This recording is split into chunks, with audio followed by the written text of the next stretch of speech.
10K, let's go. All the way up. I'm just kidding. Hi everyone, welcome back to my channel. This is Bonnie with bybonniejewelry, where I talk about all things diamonds. Yes, we hit 10K subscribers. I can't even explain to you the morning that I woke up and my excitement. We were like 10K in bed.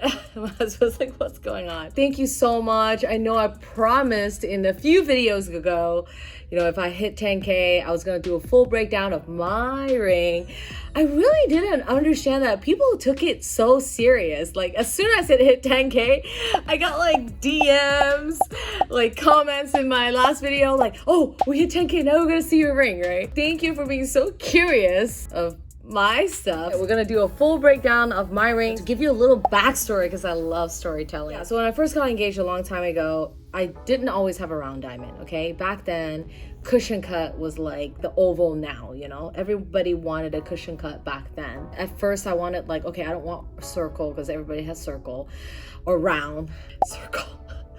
I'm a gemologist, I shouldn't be saying circle, but round, okay. So I said like, okay, I want something different. Cushion was the shape. At first the story was that my husband, now husband, then boyfriend, wanted to pick it out for me. And I was like, no. Because I wasn't gonna get something that I just don't like surprises. So I actually was the one who picked the stone, picked the setting, and put it all together and, you know, gave it to him. Fast forward like 10 years later, he recently had just upgraded me to this round diamond. For those of you who are wondering, what is the carat weight? It is a 5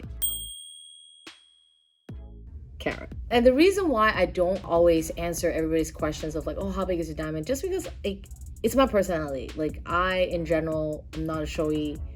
I think I'm pretty loud, like the way I am and the way I dress or whatever. Like my personality is like, you know, out there. Everyone can hear that I'm here. Bonnie's here. I'm just not the kind of person to be like, oh yeah, like look at me, look at this. Like I'm just not like that. If I wear something like this, it's just because genuinely I love it myself and I don't really care if I show it to you or whoever. So maybe that's why I don't always like to answer things, but I guess by demand I have to now. So yeah, the story is I was with a cushion cut diamond, and then, you know, years later I grew out of it. Let's just say I'm not tired of it because obviously I still have my stone and I look at it all the time, and I'm thinking about changing it, maybe putting it into a necklace or a ring. I haven't figured it out yet. I kind of just grew out of that shape and I wanted something, you know, I had the whole like halo, I had the whole like Eiffel Tower, everything like 3D Pave everywhere. And for me, I grew out of that because I wanted just a stone and a larger stone and a simple ring, so hence the solitaire, which I'll be showing you a close-up in just a second. Wait. And then my wedding band, though, I did not change. My original cushion was 3.5 carats. This was actually a matching cushion cut eternityband that I had made back then with it.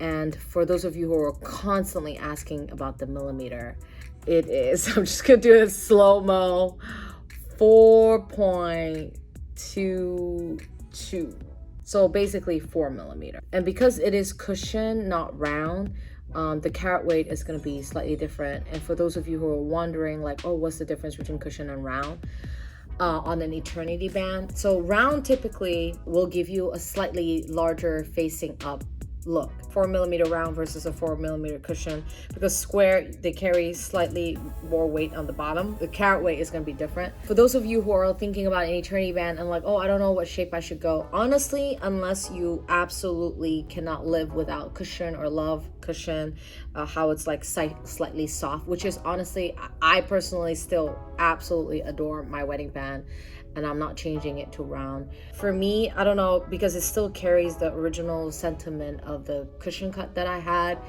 And I just love it. I love my cushion cut band. It's beautiful. And it's cushion brilliant. So versus the there's a different kind of cushion, which is like the heavier, we call it like crush ice cushion. That's a different cut.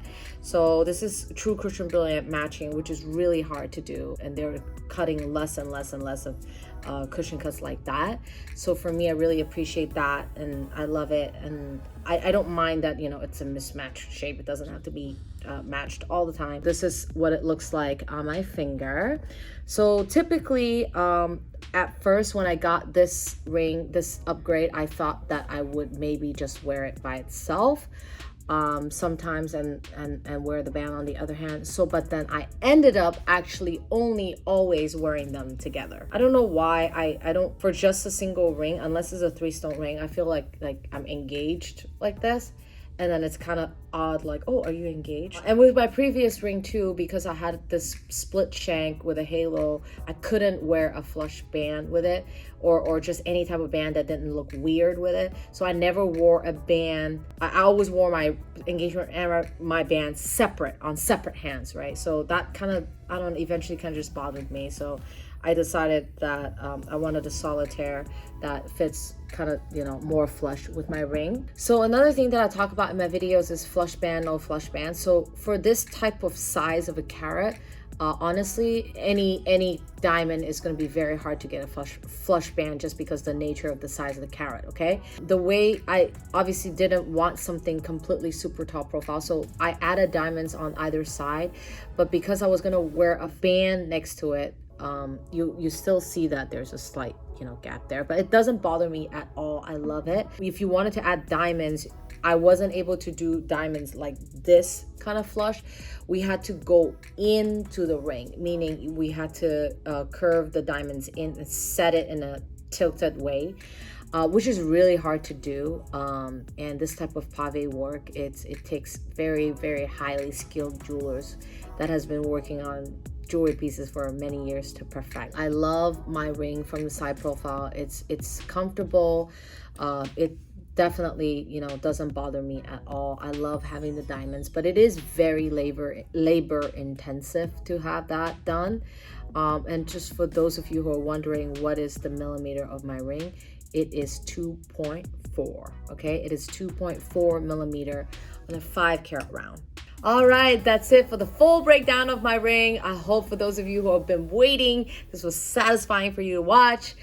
Keep hitting that subscribe button. Keep sharing my video. I love educating you guys. Last night I went to a party and some of my friends were like, oh, we actually watched your video, and I was like totally surprised. You know, I talk about jewelry, so I thought like maybe not everyone's interested in it, but they were telling me that they were learning a lot. So I'm glad that I'm just able to share all that information with you guys so that you can learn more about jewelry and diamonds in general. Okay, thank you so much. Follow me on Instagram. I can't wait to see you in my next video. Bye. Yes, we're gonna keep going up. 100K, here we go.